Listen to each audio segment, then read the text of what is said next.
ntibizoroha rwose. Uze 6 mfite mu mufuka aramara iki mumbwire koko. Reka mpfe kubara nyine nta kundi. Ntabwo hano bivamo rwose. Nta bindi bice nsigaranyera. Ntabwo bivamo.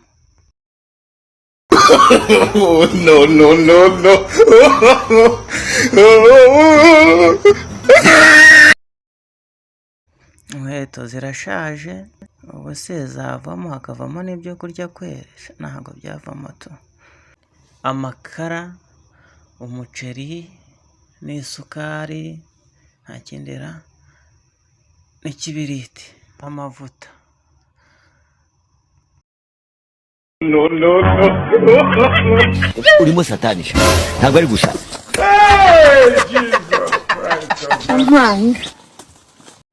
N'ayifege ntayo. urimo satani. Inzu se ko ntayibara ndayishyura iki? Ntibivamo. Ayiwe, ntibivamo rwose.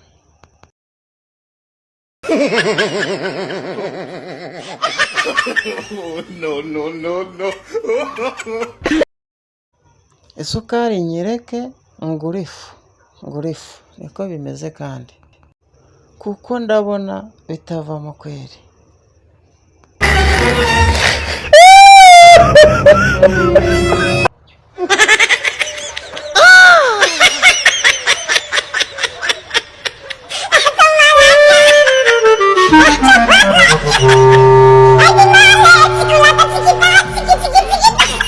No. urimo satanisha ntabwo ari gusa.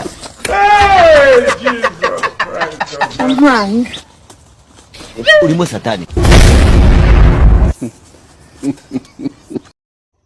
bakinyweraho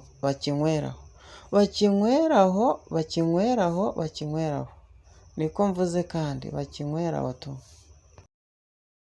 Ariko sindabyumva.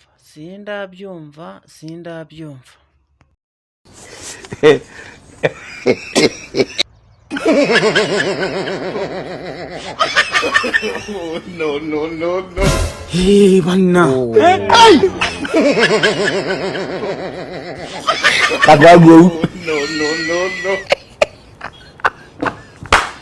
urimo satani. Ariko muvande wamfashije ko ari wewe ndeba.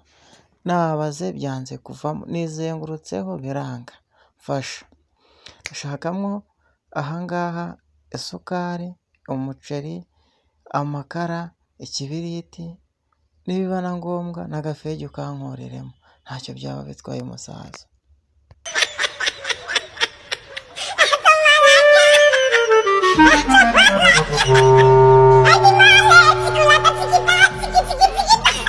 No.